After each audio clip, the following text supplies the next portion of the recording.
नमस्कार। रुमान हाशमी साहब senior journalist हमारे साथ में हैं और इनसे पूछेंगे, इनसे जानना चाहेंगे क्योंकि ये इंटरनेशनल एक्सपर्ट हैं। रुमान साहब, ये इस जंग में किसको होगा नुकसान? देखिए, नुकसान की जहाँ तक बात है, नुकसान तो ईरान को है और ये नुकसान आज के नहीं, नुकसान 1979 में जब ईरान में इस्लामिक रेवोल्यूशन आया उसके बाद जो उससे अमेरिका के साथ रिश्ते ख़राब हो गए, डिप्लोमेटिक रिलेशन ख़त्म हो गया और उस पर जो एम्बार्गो लगे उसने ईरान के इकनॉमी को, उसके मईशत को इतना तबाह किया है कि आज ईरान की करेंसी देखिए, ईरान की करेंसी वो चली गई है लाखों में। मतलब अगर इंडियन 100 रुपया है तो ईरानी जो करेंसी है वो कुछ लाख हो जाएगा।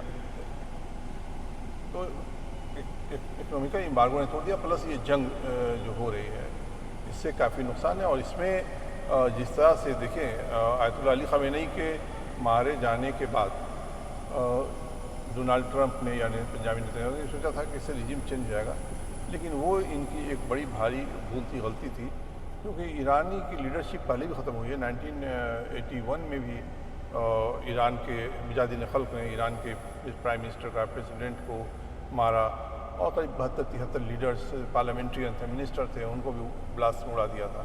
और उस वक्त रिवोल्यूशन नया था, लेकिन उस ईरान सर्वाइव कर गया, दूसरी लीडरशिप सामने आगे उभर करके। और आप देख रहे हैं कि अभी फिर आयतुल्लाह मुस्तफ़ा आ गए, अली लारजानी है, उनके फॉरेन मिनिस्टर हैं। इन लोगों ने अल-कुद्स डे पे जो मनाया जाता है, अल-कुद्स डे 1971 के बाद से ईरान फ़लस्तीन के साथ सॉलिडरिटी को शो करने के लिए उसमें सब सड़कों पे उतरे हुए थे और उनके साथ लाखों लोग ईरान के अलग अलग शहरों में अल-कुद्स डे पे सामने आए। मतलब कहना ये है कि जो आवाम का एक बड़ा तबका जो इस प्रेजेंट गवर्नमेंट से नाराज़ है और वो इसको चाहता है कि ये नहीं रहे, ख़त्म हो, लिबर्टी आए, आज़ादी आए, उसमें भी एक तबका ऐसा है जो जिसका ये मानना है कि ये जो हमला हो रहा है ईरान के, अगर हुकूमत चेंज जाती है, ईरान जो रिजीम बोलते हैं रिजीम चेंज जाता है, तो जिस तरह से तबाही बर्बादी, 30,000 से ज़्यादा मकानात हैं, स्कूल है, कॉलेज है, हॉस्पिटल पे अटैक हुआ है, ऑयल डिपो को उड़ाया इजराइल ने, तो नई सरकार आएगी उसके लिए बहुत बड़ी चुनौती होगी कि दोबारा से रिकन्स्ट्रक्शन, पुनर्निर्माण करें। इसको लेकर के वो नाराज़ हैं और अब वो ये चाह रहे हैं, वो मौजूदा सरकार के समर्थन में उतरे हुए हैं। उसमें भी एक बड़ा वर्ग जो बदलाव चाहता था। तो ये जंग तो लंबी चलेगी, ईरान भी उसकी तैयारी की है, पहले से बैठा है।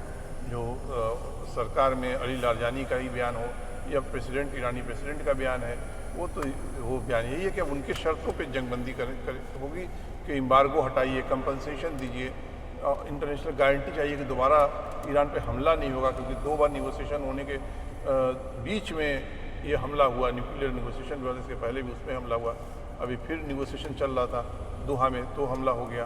तो इंटरनेशनल गारंटी भी चाह रहा है ईरान और एम्बार्गो हटना चाह रहा है, कंपनसेशन चाह रहा है, अमेरिका से हट जाना चाह रहा है। तो ये तो नामुमकिन सी बात लगती है कि डोनाल्ड ट्रंप तैयार होंगे वहाँ हट जाना दे दें। एम्बार्गो हटने पे बात हो सकती है कि जंग लंबी चलेगी तो, लेकिन इसमें ज़्यादा नुकसान ईरान का है, इस बात में कोई राय नहीं। लेकिन हाँ, इसमें जिसको कहते हैं आटे के साथ घुन पीसना, तो इसमें ख़ास करके यूएई, बहरीन, कतर, इनको काफ़ी नुकसान हो रहा है, इनकी इकनॉमी को नुकसान हो रहा है।